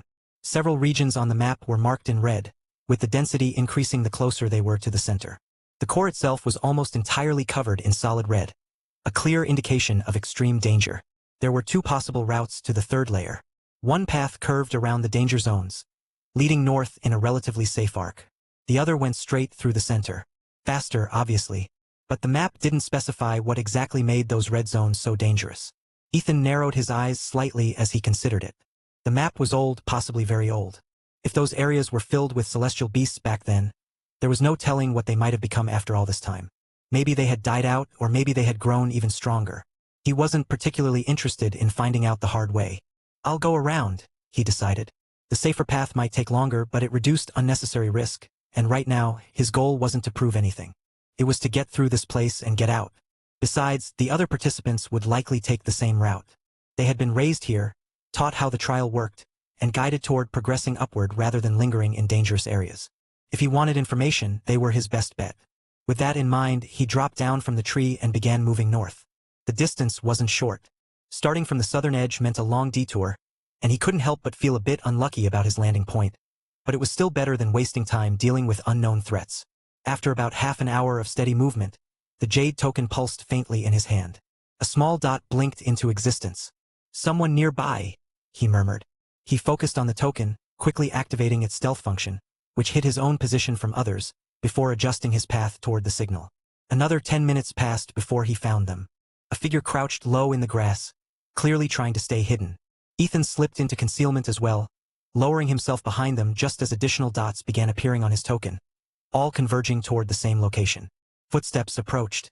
A second figure stepped out from behind a tree. "Brock? That you?" Yeah. Took you long enough." The one in the grass replied, standing up. Ethan watched as the two bumped fists. Their familiarity was obvious. "Took me long enough?" The newcomer shot back with a grin. "There are people slower than me. They're just not here yet." "Not yet," Brock said with a sigh. "I've been waiting forever. Oh, and something weird happened earlier. A dot showed up on my token, then disappeared." "You think something happened to someone?" Brock frowned, clearly unsettled. "For real?" The other man, Kenty, raised an eyebrow. "Yeah, and there aren't many of us left as it is. The women are already too few. At this rate, how are we even supposed to find wives?" Brock looked genuinely troubled. Kenty snorted. "You and your obsession with wives. Speaking of which, aren't you betrothed to your cousin or something?" he said, giving him a teasing look. "Don't remind me," Brock groaned. "My cousin's built like a beer keg. If you want her, you can have her." "I might take you up on that," Kenty replied with a shrug. "Can't be picky these days. When the lights are off, everyone's the same. We've got to keep the population going somehow." Ethan nearly choked trying to keep quiet. Lights off. Everyone's the same. That line hit him with a strange sense of familiarity. Leo used to say the exact same thing. Chapter 931. A deal in the grass. Ethan stayed low behind the two men, keeping his breathing steady as he listened in on their conversation. His attention split between their voices and the faint signals pulsing from his jade token. It sounded like more people were on their way, which gave him just enough time to think. Blending in with this group was not going to be easy. These people all knew each other, had grown up together in what was clearly a small, closed community, and that meant any unfamiliar face would stand out immediately. Slipping into their circle unnoticed was practically impossible, so if he wanted information, he would have to approach this carefully.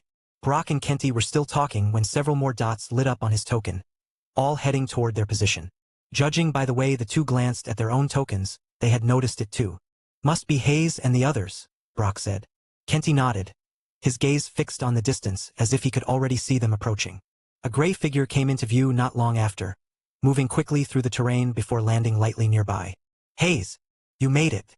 Brock stepped forward, arm raised as if to punch his shoulder in greeting. The newcomer was slimmer, quicker, and far more agile than Brock. He slipped past the gesture effortlessly. "Just you two," Hayes said with a relaxed smile. "I thought I'd be the last one here." "Yeah, the others are taking forever," Kenny replied, pointing at his token. "But they're close." Hayes gave a small nod but kept a few paces of distance, something Brock and Kenty didn't seem to question in the slightest. It was probably normal behavior to them. Ethan, however, couldn't help but grin slightly. "Hayes. So that's the girl who stole my 5-leaf clover." From the way Brock and Kenny treated her, it was obvious they had no idea of her real identity. That gave him an idea. A thin thread of sound slipped from Ethan's lips, so faint it was almost non-existent. Hayes froze. "Don't react." Ethan's voice echoed directly in her ear. "You'll blow your cover." Her body tensed for a fraction of a second before she forced herself to relax. The first message he sent was simple. "Girl, we meet again." That alone was enough. "Who are you? How do you?" Her voice came back, tight and controlled. "Doesn't matter." Ethan cut in. You took my 5-leaf clover. Now you're going to help me out. The 5-leaf clover? That was you? Why would I? Help me? Or I strip you naked and toss you in front of them, Ethan said calmly. Let's see how long your disguise lasts. You wouldn't. Hayes' shoulders trembled ever so slightly, anger flashing through her. Try me. He let the silence stretch, giving the threat time to settle. Hayes inhaled deeply, once, then again, forcing herself to regain control. You okay, Hayes? Brock's face scrunched up in concern, completely oblivious. Fine. The word came out strained, like she was grinding it between her teeth. Kenty leaned in toward Brock, attempting what he probably thought was a quiet whisper. Leave him alone, he said, his voice still loud enough to carry. You know Hayes gets cranky around that time of the month. Brock winced and rubbed his ear. Oh yeah, forgot about that. Hayes heard every word. Ethan's laughter echoed mercilessly in her mind. She shot both of them a murderous glare before dragging in another breath. Idiots, she thought. Finally, she relented. Fine. What do you want? Nothing complicated, Ethan replied. I just want to tag along to the 3rd layer. Gets boring traveling alone. You introduce me as a friend. Say I'm from here, and we're good. Hayes frowned slightly. Who are you really? Where are you from? Earth, the ancestral star. The 4 guardians outside let me in. Her expression shifted at that, suspicion giving way to curiosity. Ancestral star, she murmured, then nodded. Fine, come out. You're lucky you ran into us. If it had been Zayton's group, they'd probably skin you alive just to study you. She paused, then added bluntly. And that story about being from here sounds terrible. No one would believe it. Even Brock and Kenty aren't that dumb. Ethan hesitated for a brief moment. She was being surprisingly cooperative. Then again, he didn't really have anything to lose. If things went south, he could always leave and continue on his own. For now, what he needed was information about the trial, about this place, about everything. He stepped out from behind the tree, dropping his concealment and letting his presence be known. Brock and Kenty spun around immediately. Holy! Who's this? Their voices hit like a pair of thunderclaps, making Ethan flinch slightly. These two could weaponize their lungs. He's my friend, Hayes said flatly. A real trial participant from the ancestral star. The guardians let him in. Ethan relaxed slightly. She had kept her word. Ethan, he introduced himself, walking forward as if he belonged there. Ancestral star? You mean the ancestral star? Brock's eyes lit up as he practically bounced toward him. Holy crap, a live one. Ethan didn't react defensively. There was no hostility in Brock, just pure, unfiltered excitement. Kenty joined him, and the two of them loomed over Ethan, both at least a head taller, circling him with undisguised curiosity like he was some rare creature they had only heard about in stories. Ethan sighed inwardly. At least they had enough restraint not to start poking him. Barely. Hayes' earlier comment about Zayton's group echoed in his mind. If those people were the type to dissect him on sight, then this group was comparatively harmless. From what he had overheard earlier, their plans involved ambushes, roughing people up, maybe tying them up and throwing them aside, but nothing that suggested actual killing intent. It sounded more like grudges between rivals than life-and-death conflict. 2 more figures dropped in not long after. Ethan recognized one of them immediately, the woman with the sword from earlier. She must have come from the south as well, just at a slower pace. The moment her eyes landed on him, her body tensed, her hand twitching toward her weapon before she stopped herself. She remembered what had happened earlier. She knew she wouldn't win. Brock and Kenty, completely oblivious to the tension, stood on either side of Ethan, grinning. Ethan gave her a small, calm smile, making it clear he had no intention of causing trouble. Ginger, Onyx, come look, Brock called out, waving them over enthusiastically. A real ancestral star guy. Ethan couldn't help the slight grimace that crossed his face. At least Brock's enthusiasm was genuine. Ancestral star. So you really are a participant, Ginger said as she approached more cautiously, stopping beside Hayes and giving her a questioning look. Hayes leaned in and whispered something in her ear. Ginger's eyebrow twitched, and she murmured something back. Ethan watched closely. They're close, he noted. And Ginger knows. Onyx, the other newcomer, moved to stand beside Brock and Kenty. He looked at Ethan with curiosity, but there was something about him that stood out immediately. His presence was calm. Too calm, like still water with no ripples. Ethan stored that observation away without comment. Friendly face and quiet soul. That's the type you watch carefully. He returned the look with an easy smile. I'm Veilran. Everyone calls me Veil. Ethan blinked once. Veilran? That's an unusual name. My turn, Brock said proudly. I'm Saber, like the blade. Everyone calls me Brock. Ethan raised an eyebrow. Saber? That's not any better. Still, he kept the thought to himself. Naming conventions here were clearly different. I'm Onyx. Just Onyx. Short. Simple. Finally something normal, though Ethan couldn't help but wonder if it was short for something equally strange. Vale gestured toward the red-haired girl. That's Ginger. And Hayes is… well, Hayes. Sounds like a girl's name, right? Ethan's lip twitched. Because she is one. He said nothing. Apparently, Onyx didn't know either, which was honestly impressive. There were signs, subtle but obvious if you knew what to look for. But these people had likely never seen a woman dressed as anything other than a woman. They had no frame of reference. Men's clothes, masculine behavior, therefore a man. Simple. Ginger, however, clearly knew. Whether she was Hayes' closest friend or something more, Ethan couldn't tell yet. You think Ginger likes Hayes? Brock whispered to Vale, not nearly as quietly as he thought. Nah, Vale replied. Hayes likes Ginger. When's Hayes ever let anyone else get that close? You're wrong, Brock argued. When's Ginger ever let a guy get that close? Even Onyx and their betrothed. Onyx, can you even get within 2 steps of her? Didn't she almost neuter you last time? For a brief moment, Onyx's expression flickered. There was something sharp behind his eyes, something cold and restrained. He glanced at Hayes with a trace of something darker before smoothing it over and turning back to Ethan with a casual shrug. Ethan noticed. So he knows, and he doesn't like it. He filed that away as well. Then his gaze shifted to Brock. This guy wouldn't last 5 minutes back home with that mouth of his. No filter whatsoever. And yet, strangely, Ethan found himself liking him. There was something refreshingly straightforward about Brock, the kind of person who probably only existed in isolated environments like this. Ginger and Hayes finished their quiet exchange and walked over. You can come with us, Hayes said without preamble. But you're helping with something. An ambush, Ethan replied easily. I'm in. But you tell me about the trial. Deal, Hayes said after a brief pause. But don't expect much. Our records are incomplete. Our ancestors all failed. What we know might help, or it might not. At least it's something, Ethan said. She snorted softly, clearly unimpressed by his confidence. Turn off your token, she instructed. We don't want Zayton's group tracking us. We're going to teach them a lesson.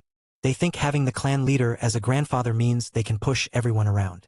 With that, she turned and started moving, taking the lead without hesitation. Brock and Vale exchanged grins, rubbing their hands together in anticipation as they followed. Ginger shot Ethan a brief, assessing look before falling in line. Onyx lingered just a step behind her, close, but not quite at her side. And just like that, Ethan found himself part of the group, heading straight toward whatever trouble they had planned. Chapter 932. The Illusion Trap. The sun was already dipping toward dusk over the trial grounds, casting long shadows through the dense wilderness. Deep within the outer perimeter of the Divine Sea Temple's first layer, 6 figures moved cautiously through the forest, their pace measured and deliberate. Every few steps, they paused, scanning their surroundings as if expecting something to lunge at them from the shadows at any moment. Everyone, that is, except Ethan. He walked along with an almost careless air, as though this were nothing more than a casual stroll. In reality, his soul sense, though suppressed by the strange environment, still extended roughly 60 feet around him. Whether his eyes were open or closed made little difference. Anything that entered that range would immediately register in his awareness, unless it was one of those rare anomalies capable of blocking detection entirely. Ahead, Hayes led the group with steady confidence, while the others followed close behind, their nerves stretched thin. Fatigue lingered in their expressions, and their movements carried a tension that never quite faded. Ethan, noticing this, made a point to mimic their exhaustion, letting his shoulders sag slightly and his breathing grow heavier. It was easier to blend in that way. He had already realized they were not taking the safer route, and as they pushed deeper, the gravity in the area grew steadily stronger, pressing down on them like an invisible weight. Ethan chose not to question it. He had agreed to follow, not to lead, and so he kept his thoughts to himself. The journey so far had revealed the true nature of this place. Breathtaking at a glance, but filled with hidden dangers. Creatures disguised as ordinary stones would suddenly spring to life as prey passed too close. Streams that appeared clear and refreshing turned out to be lethally toxic. Packs of so-called celestial beasts roamed the land, none particularly powerful on their own, but dangerous in numbers. To Ethan, they felt no different from magical beasts by another name. None of them had shown any sign of taking human form, at least not yet. Still, one thing was undeniable. Without Hayes guiding them, they would not have made it this far unscathed. There had been close calls and moments of strain, but no one had suffered any serious injuries. It gets worse ahead. Hayes came to a sudden stop, her gaze fixed forward. The group halted immediately, tension snapping tight again. Ethan finally broke his silence. Where exactly are we going?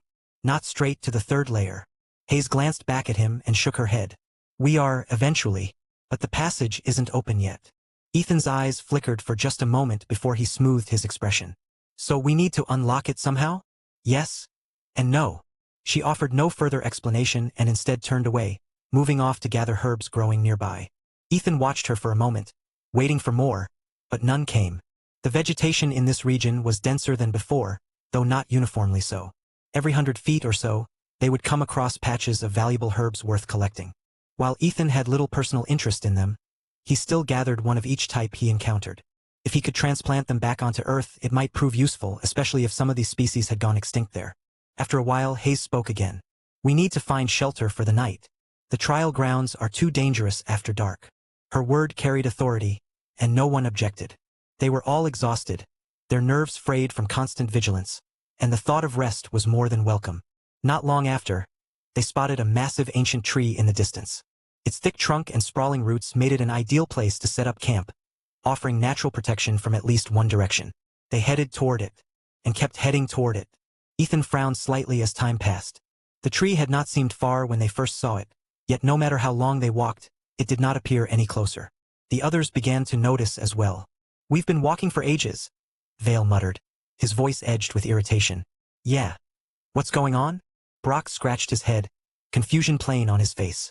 Hayes stopped abruptly. Don't move. Her tone cut through the tension, sharp and decisive. She pulled out a jade token, distinct from the ones the others carried, and pressed her fingers against it in a precise pattern. A ring of milky light spread outward from her, rippling through the air. Ethan felt the pulse of soul energy as it expanded. Then, with a sudden whoosh, the light struck something unseen, and a deafening hum filled the surroundings. The forest erupted. From every direction, swarms burst forth, the air thickening instantly with movement. Tiny creatures, no larger than fingernails, filled the sky, their purple wings fluttering rapidly as rows of needle-like teeth gleamed in the dimming light. Blood-wing moths, Onyx shouted, his voice cracking. Ethan's expression tightened, though not from fear of the creatures themselves, but from their sheer number. There were hundreds of thousands of them, blanketing the sky like a living storm. Where did they even come from? Brock exclaimed, his body already glowing bronze as his defensive technique activated. The swarm shifted, chaotic at first, then aligning as one as they locked onto the group. Stay close, Hayes shouted. We can't kill them all, so we push through together. While the others braced themselves, Ethan remained calm. He had read about bloodwing moths in the token's records. They were weak individually, but their numbers made them overwhelming, and their territories were often accompanied by illusion formations. For most people, they were a nightmare. For Ethan, weak still meant dead, no matter how many there were. He was just about to act when a sudden scream cut through the air. Swamp! Ginger's voice rang out in panic. Everyone instinctively looked down. Her feet had sunk into mud that had not been there even a moment before. Then they noticed their own feet, sinking. Ethan felt it too, the ground swallowing his ankles as if the earth itself had turned liquid. Hayes, who had been preparing to lead them forward, was already trapped as well. They struggled, but the more they moved, the faster they sank. Ethan, however, did not panic. His gaze lifted, focusing on the swarm. Soul technique, soul annihilation. A ripple of white energy spread outward from his brow, invisible to most, but devastating to anything it touched. The moths continued flying unharmed. Ethan's eyes narrowed slightly, understanding dawning. Through his soul sense, he saw nothing where the moths appeared to be, but faint threads, barely perceptible strands of soul energy, stretched through the air like puppet strings. Each one led back in the same direction, behind them and slightly to the left. So that was it. Soul technique, soul spike. His gate of ascension opened just enough to release a single, concentrated needle of pure soul energy, compressed to an extreme point. It shot forward, far beyond his usual detection range. A heartbeat later, a sharp scream echoed through the night. The world warped. In an instant, everything changed. The forest vanished, replaced by waist-high grass swaying under an open sky. Jagged rocks dotted the landscape, and above them, countless stars stretched across the heavens. The swamp was gone. The moths were gone. What? Where did everything go? Brock spun in place, bewildered. Then he froze, staring ahead. The others followed his gaze. Hayes stood mere inches from the edge of a cliff, a sheer drop that seemed to descend into endless darkness. One more step and she would have fallen, vanishing without a trace. She quickly retreated, drawing in a sharp breath she had not realized she had been holding. The group stood in stunned silence, the weight of what had nearly happened settling over them. What just happened? I heard a scream behind us. Then everything disappeared. An illusion formation, Hayes said, her voice steady but tense. Natural, but someone triggered it and used it against us. Someone wanted us dead? Vale's voice dropped into a low and dangerous tone. His eyes locked onto the direction the scream had come from. Whoever had controlled the illusion was there, and they had just been struck down. Without another word, Vale's body surged with power, his aura flaring violently as he charged forward. His movements were almost beast-like now, each step cracking the ground beneath him. Vale! Wait! The others followed close behind. They found him about 100 yards away, standing still, frozen. Hayes moved past him and crouched down, her expression tightening. Everyone gathered around. It's Riley, Onyx said quietly. Ethan was not surprised. He had already sensed someone there, and it could only have been one of their own. A young girl, no older than 14, lay face down in the grass, completely unconscious. So that's it, Onyx continued, glancing briefly at Ethan. Zayton placed her here to slow us down. He's already ahead of us. Ginger crouched beside Hayes, concern written across her face. Riley was trying to kill us? Brock asked, disbelief clear in his voice. Vale's breathing grew heavier, his eyes turning red with fury. Kill us? His foot rose, poised above the unconscious girl's head. Ethan's eyes widened slightly. Whatever state Vale was in, his strength had reached a terrifying level. That single stomp could crush Riley's skull instantly. Vale, no! Hayes shouted, her voice slipping for a moment into something clearer, younger, unmistakably her true voice. But Vale did not hear her. The others tensed, unable to intervene in time. Hayes raised her hand, gathering energy to block the blow. But before she could act, Ginger slammed into her, knocking them both aside. You can't stop that, Ginger said urgently as they tumbled. None of us can. The foot came down. Boom. The ground exploded, dirt and grass scattering in all directions. Hayes scrambled to her feet, anger and confusion flashing across her face. Ginger, why would you? She stopped mid-sentence as the dust began to settle. A figure was crouched over Riley, hands pressed firmly against the ground, back arched under immense pressure. Vale's foot rested squarely on that back. The one who had taken the blow was not Riley, it was Ethan. He had been the farthest from her when this began, yet somehow he had crossed the distance in an instant. For a moment no one spoke. Brock's jaw dropped. Holy! Did we just stomp the ancestral star guy? Ethan turned his head slightly, a grin spreading across his face as if the impact had been nothing more than a minor inconvenience. Chapter 933. The one who broke the illusion. Ruhr. Vale's foot crashed into Ethan's back with enough force to split stone. His eyes were bloodshot, unfocused, stripped of reason. Whatever restraint he once had was gone. The only instinct left inside him was rage, the lingering image of someone slipping away from his grasp just as he had been about to crush them. Muscles swelled beneath his skin, veins standing out like cords ready to snap. His heel pressed down harder, trying to drive Ethan into the ground through sheer brute strength. No one moved. Everyone present understood exactly how dangerous Vale became in this state. Back home, when he lost control like this, even veteran warriors avoided standing in front of him. A direct hit was something few people survived. And Ethan?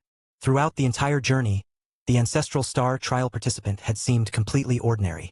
His energy presence was faint, almost non-existent, impossible to measure properly. Nothing about him suggested threat or brilliance. If anything, they had all quietly begun to underestimate him. Even Hayes, who hid far more about herself than simply her gender, had stopped paying him serious attention. None of them realized that this unremarkable man had been the one who saved all of their lives moments ago. Help him! Hayes was the first to snap free from shock. Her sharp voice broke the paralysis gripping the group, and the others instinctively prepared to move. But before anyone could step forward, Ethan moved first. He rose to his feet as if the crushing weight on his back meant nothing at all. Riley rested securely in his arms. Vale stumbled backward. Stomp, stomp, stomp. 3 heavy steps.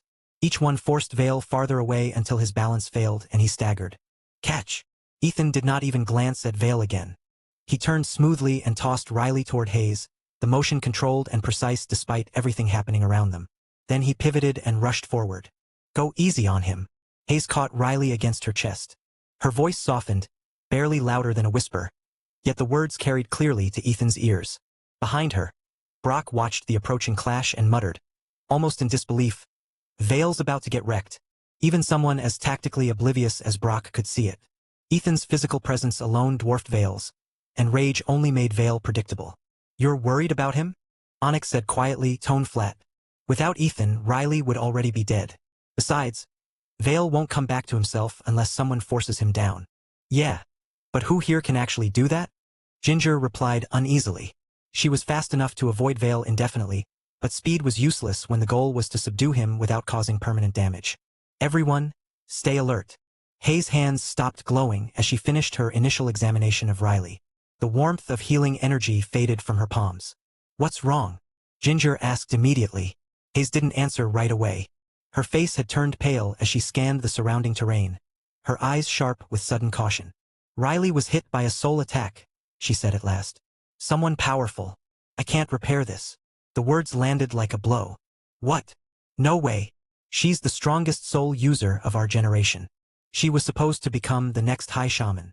Brock, Onyx, and Ginger spoke over one another, disbelief plain on their faces. Hayes nodded once, expression grim. The three instantly shifted into defensive positions, forming a tight circle with Riley at the center, backs turned outward as they watched for threats that might already be closing in. But why would Riley attack us? Brock asked, genuinely confused. She's close with Zayton. Sure, but murder? Ginger shot him a look of pure exasperation. You really are hopeless. Think about it. Riley was playing with us. She saved us. If she wanted us dead, she could have made us walk straight off that cliff. Instead, she trapped us in a swamp to stall us. Understanding slowly dawned on Brock's face. Oh, boom. The conversation had lasted barely a minute. That was how long it took for Ethan and Vale to collide. Vale launched himself forward like an enraged beast, both arms stretched wide, aiming to seize Ethan's shoulders and crush him through sheer force. His chest remained completely exposed, sacrifice forgotten in favor of overwhelming aggression. Ethan planted his feet firmly, body lowering like a bear bracing for impact.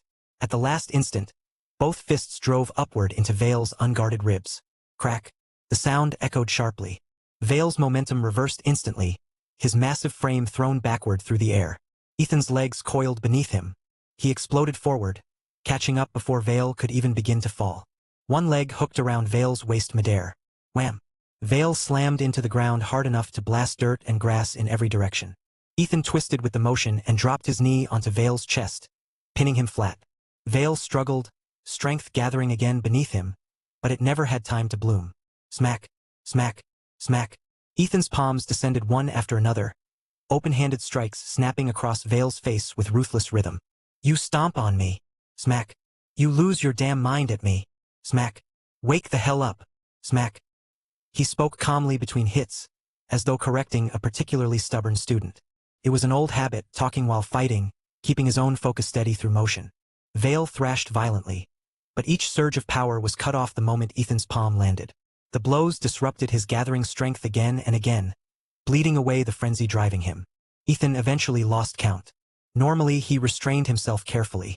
One mistake against ordinary people could turn a skull into pulp. With Vale, he did not need to worry, and, if he was honest, it felt strangely satisfying. At last, the red haze faded from Vale's eyes. Clarity returned, leaving him staring upward in dazed silence. Ethan, still enjoying himself, failed to notice the change. Okay, that's enough. Brock hurried forward and grabbed Ethan's arm. Ethan's head snapped toward him, and for a single heartbeat, Brock froze. The gaze that met his felt wild and predatory, like standing too close to something that existed higher on the food chain. Cold fear crawled up his spine, and his hand released Ethan instinctively as he stepped back. Then the feeling vanished. Ethan stood, stepping off Vale as if nothing unusual had happened. He casually clapped Brock on the shoulder while passing him and walked straight toward Hayes. Let me. He crouched beside Riley. She trembled uncontrollably, sweat soaking her clothes, her complexion drained of all color. You? Hayes frowned. You know what's wrong with her? She had just watched him physically overpower Vale, but that hardly qualified him as a healer. Hayes herself was the clan's medicine woman, and even she could do nothing. Injuries of this level normally required Riley's father to intervene personally. Soul trauma, Ethan said quietly, touching his forehead. If she hadn't panicked when I struck her, If the illusion hadn't collapsed, she would have died instantly. A white vortex began spinning at the center of his brow. A thread of visible soul energy emerged, luminous and unmistakable, drifting toward Riley's forehead. Ginger tightened her grip on Hayes' arm. Am I imagining things? That's soul energy. Onyx's whisper barely carried. A soul wielder, and stronger than the high shaman. That's how we escaped the formation. He broke it. His eyes never left Ethan. Ethan guided the strand of energy carefully into Riley's mind. The moment the illusion shattered earlier, he had understood their situation. Riley had never intended to kill them. If she truly wished it, she could have led them off a cliff with ease. Instead, she had stalled them, trapped them somewhere inconvenient but survivable. He had even glimpsed her expression before striking her. A guilty child caught stealing sweets, mischievous rather than murderous. That was why he pulled the punch. Even so, he had hurt her far more than intended. Now he saw the damage clearly. Her gate of ascension was fractured, cracks spreading across its structure like shattered glass. Soul energy leaked endlessly through the fissures, bleeding her existence away. There was only one solution. He would take control of her gate as if it were his own and use both their energies to seal it. Ethan pushed his consciousness forward. Normally, entering another person's gate required permission. Forcing entry almost always ended in madness or death. At best, the victim lost their sanity. More often, their head simply exploded under the strain. That was why his soul-reading technique left so many minds broken. But Riley's gate was already shattered. Openings existed everywhere. His consciousness slipped through one of the cracks without resistance. Inside, he found a tiny figure scrambling desperately, trying to gather escaping strands of soul energy with frantic, helpless movements. She noticed him immediately. You! I recognize your energy. You did this to me. I'll destroy you. Her miniature form charged. Ethan stepped aside calmly. Do you want to live or die? She was fading even as she glared at him, fury blazing brighter than her weakening existence. Live? Like this? Fine. Then I'll take you down with me. Her form began to swell violently. She's completely insane. Listen, Ethan said quickly. That was an accident. You ambushed us with an illusion. I reacted. I'm Hayes' friend. I can fix this. Or you can blow yourself up and achieve absolutely nothing. He spoke fast, confidence masking uncertainty. Truthfully, he had no idea whether her self-destruction would harm him, but hesitation now would kill them both. She paused. Hayes' friend, I saw you earlier. Where are you from? The swelling stopped. Questions later, Ethan said. I need control of your gate to repair it. No resistance. Can you do that? It was an enormous request. Allowing him access meant trusting him with her very existence. He could erase her with a thought. Okay. She replied with no hesitation and her form dissolved instantly. Ethan's consciousness expanded, taking control of the damaged gate. Outside, his physical body poured soul energy steadily into Riley's forehead. Energy surged inward, reversing the leak and forcing the escaping essence back into place. He concentrated. Soul technique. Light erupted within the gate. His soul energy spread across the fractures like molten glass sealing broken stone, binding the cracks together piece by piece. He had never attempted anything like this before. He had underestimated the extent of the damage. His reserves began to drain rapidly. Nearly a tenth of his energy vanished, yet the repair remained incomplete. Ethan clenched his teeth and pushed harder. More energy flowed. Slowly, a thin membrane of soul power formed around Riley's gate, stabilizing it just enough to hold everything together. Hello everyone, this is Shadow. Due to copyright restrictions on YouTube, I can't publish many of the audiobooks you love. That's why I've created a special paid service where you can enjoy over 300 high-quality audiobooks from platforms like Webnovel, Pocket FM, Audible, Wuxia, and more. Each novel comes as a one-time purchase, no subscriptions, no hidden fees. After payment, you'll receive full access via Telegram, along with all future updates for that novel. You'll find a wide selection of your favorite genres and titles, always in premium audio quality. Check the full list of available novels in the description. DM me now to get your favorite stories in audiobook form and start listening today.